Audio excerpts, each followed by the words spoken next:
Hi, it's the M.L.M for the Soul Channel, and I do have a new topic for today. Before I begin, I just would like to say, may the words and expressions of my mouth and thoughts and meditations of my heart find favor and acceptance before you, Hashem, and speak like thank you inspired me. Hope they can inspire you as well. And I will have links below to their websites. They are Rabbi Yossi Mizrahi, Rabbi Eli Mansour, Rabbi Lon Anova, Rabbi Yuval Ovadia, Rabbi Daniel Asser, Rabbi Yaron Ruvain, and if I forgot anybody else, and Rabbi David Asher. Sorry about that. I usually say them in order. And if you've never checked out this channel before, I will have a link below to my first video, which explains what M.L.M for the Soul means, what it stands for, and what I'm doing. So we are coming up, BeEzrat Hashem, on the holiday of Shavuos, or Shavuot, depending on how you pronounce it.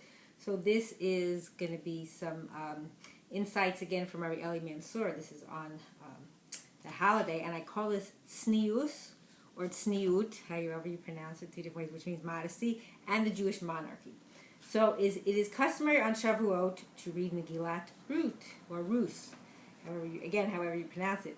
And one of the reasons given for the custom is that Shavuot marks the Yahrzeit, which is the anniversary of the passing of King David, and Megillat Ruth concludes with the birth of King David, or King David. Megillat Ruth, of course, tells the story of Ruth, a native of the nation of Moab, who decided to join the Jewish nation despite the great sacrifices this entailed. She ended up marrying a prominent man from the tribe of Yehuda, Boaz, and their son Oved was the grandfather of King David. The Gemara in Masechet Yevamot, I think is what it meant to say here, tells a fascinating story about how David, well before he became king, was almost declared to be unfit to marry a Jewish woman, let alone to become a king. The scholars in the Beit Medrash, which is a place where they learned, was discussing David's eligibility to be king, when one scholar, Doeg, came along and determined that as a descendant of Ruth, a woman from the nation of Moab, David was forbidden to even marry a Jew.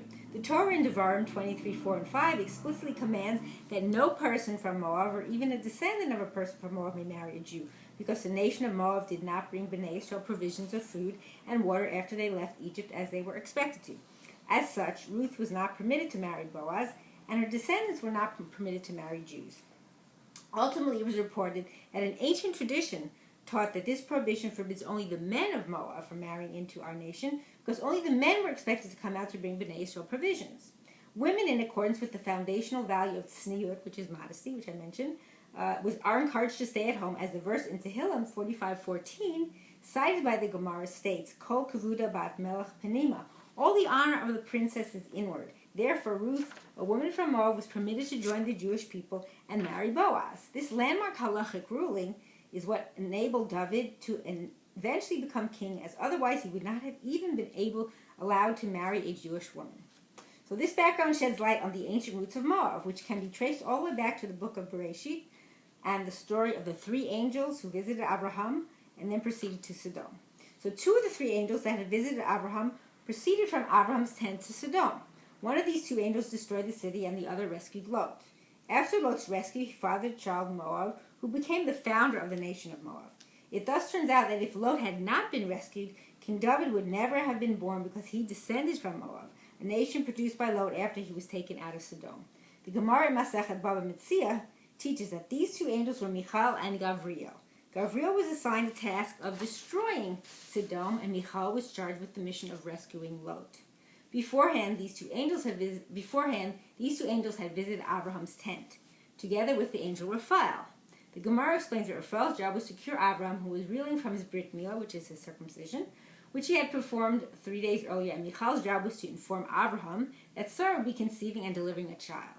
So the Gemara does not, however, explain why Gavriel joined the other two angels, at Abraham's home.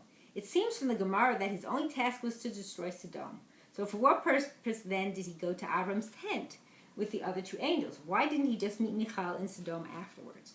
So the answer emerges from a brief but seemingly peculiar exchange between one of the angels and Abraham during the visit. The angel asked Abraham where his wife Sarah was, and Abraham replied that she was in the tent. Rashi explains that the angel asked this question to point out Sarah's modesty, that she stayed inside her tent out of public view. We must wonder, however, why this point needed to be made, and besides, is it not appropriate when he's visiting someone to know where his wife is? So the Chidusha Herim, who is Rav Yitzchak Meir Alter of Ger, Poland, explains that this question was asked by Gavriel, and that this question is precisely why Gavriel had visited Abraham. Gavriel went to Abraham to determine whether or not Lot should be rescued from Sodom. Lot did not deserve to be rescued, but his descendant, Ruth, would eventually join the Jewish nation and produce King David. In that merit, Lot deserved to be saved. However, it was still uncertain whether or not Ruth's marriage to Boaz would be considered acceptable. If it was deemed forbidden such that David could not become king, then Lot would not be worthy of being rescued. And this question depended on whether or not the women of Moab were expected to go out to offer food and water to Bnei Israel in the desert. Gavriel therefore asked Avram where his wife was, to see whether women are expected to remain indoors or are encouraged to be outside. When Avram replied that Sarah was in the tent, this determined that women are encouraged to remain out of public view.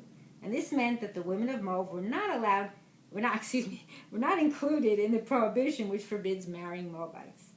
Once this was established, Gavriel determined that Lot should be rescued from Sodom so that he could produce Moab, from whom Ruth was descended, ultimately leading to the birth of King David. So in the merit of our adhering to our cherished principles of Tzniut, may we be worthy of seeing the restoration of King David's dynasty with the Rabbi Mashiach speedily in our days. Amen. And I thank you for watching.